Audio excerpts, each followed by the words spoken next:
This is my continued journey around France, not by train or car, but by imagination and a little help from literary philosophers such as Marcel Proust and Alain de Botton.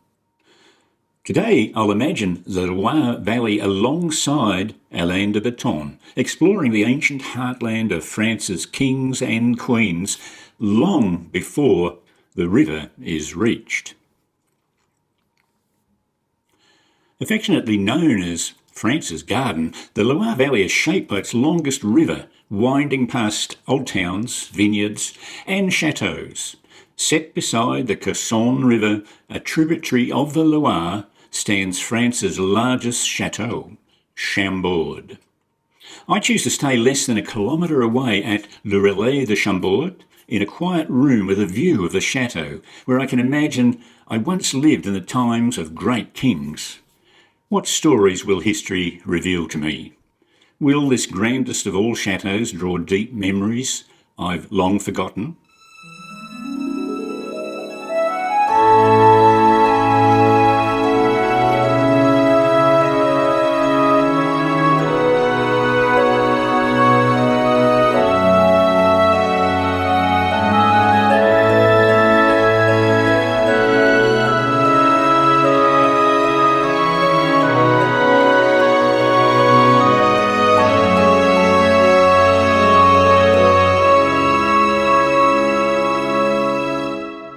Today I'm walking Chenonceau. I wonder how my own life might relate to French royalty. I have no royal lineage, but I do share the same human condition. So it's their private lives, rather than their crowns, that draw me in. Here I think of King Henry's companions, Catherine de Medici, Diane de Poitiers, two rivals seeking the king's attention and yet through their devoted love built Château de Chenonceau, a grand castle above the river Cher. Chenonceau stands as an architectural act of devotion, built by two women who loved the same king, not to erase one another, but to describe their devotion permanently across the river itself. Walking its long galleries, I realise love rarely arrives cleanly. It's layered by what came before. I'm no king, but I've loved deeply. Intimacy, like architecture, unfolds gradually, and strangely, love becomes clearer in memory than it ever was in life.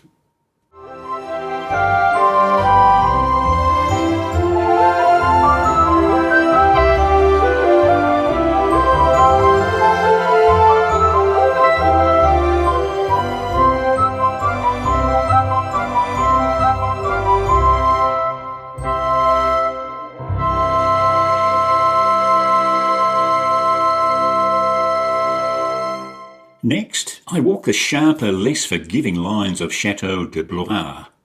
This is not a chateau of romance, but of calculation, a place where corridors are layered with secrets and silence can outweigh speech. Like the Loire below, calm on the surface, dangerous beneath. I had no lands or titles to trade, but I recognised the boardrooms where polite manners concealed shifting loyalties, where truth had to be negotiated rather than spoken. Blois reminds me of innocence lost to the politics of survival.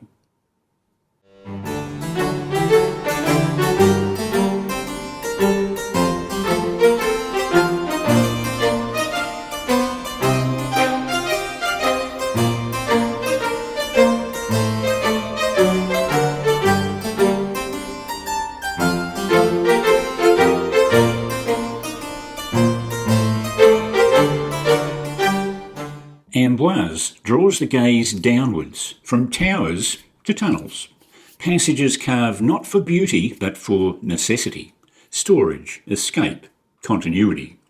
It was here that Leonardo da Vinci spent his final years, not performing brilliance, but refining it, not inventing loudly, but thinking deeply. I recognise that phase. My own creativity once moved underground to accommodate a long career. But then ambition softened into reflection. I stopped proving and started understanding, writing, thinking, becoming quietly, waiting for the right moment to re-emerge.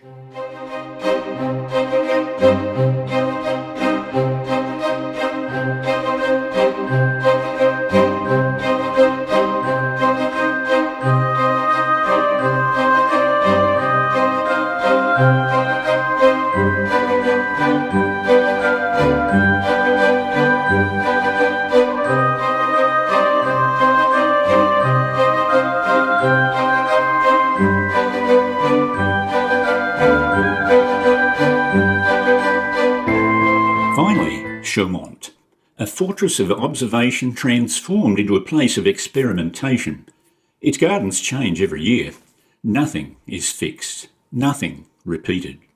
Design freed from certainty, opening space for possibility. Chaumont reminds me of the years I looked forward, writing speculative fiction to glimpse the future. Then the future arrived unexpectedly. AI appeared on my desk, not as novelty, but as invitation, preparing new ground for exploration.